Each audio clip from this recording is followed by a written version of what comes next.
Daddy! Daddy! Oh, Imay. Ano po sila? Oh, wow. Oh, nakita na ba ni Mami? Pakita mo.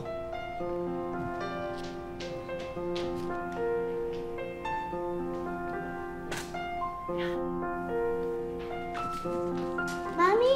Yes, baby. Alam mo po, ang sobrang saya nila dito sa bagong bahay nila. Aba, oo nga no.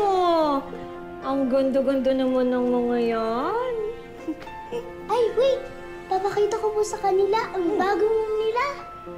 Tama. Sige na, go. Han, Yes, ha. alis naman. Ano ka? Mahal naman eh.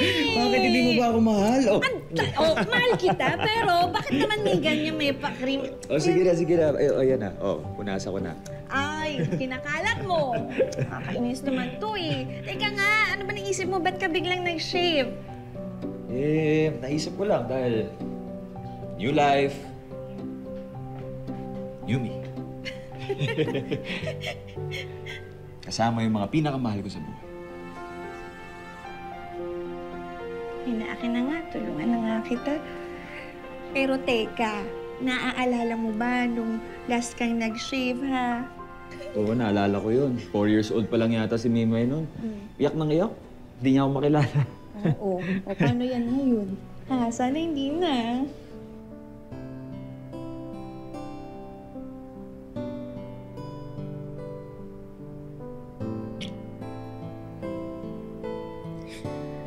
Han, salamat. Kasi kami ang pinili mo. Han, alam mo, kayong dalawa ni Mimay, kayo ang pinaka-importante sa buhay ko. Kaya hindi ako papayag na mawala kayo. Kayo ang buhay ko. Saka Han, pag nakahanap tayo ng bagong bahay, yung hindi na nirerentahan na, asikasuhin na natin yung kasal natin. Di ba, sinabi mo sa akin, hihintayin lang natin gumaling si Mama Ana.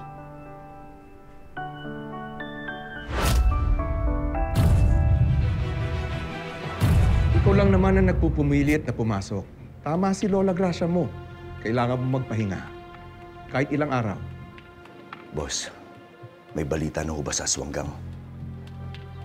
May mga konting nahuli. Pero nakatakas si Maya. At sa palagay ko, tutuloy pa rin nilang operasyon nila. Boss, bukas ako papasok na ako. Hindi ko pwedeng pumipirmi lang ako dito habang aswanggang ay lumilibot at nangunguha pa rin ng mga tao. Sina Martin at Karina muna ang palalabasin ko. Kilala mo naman sila. Mga magaling at determinado silang tumulong.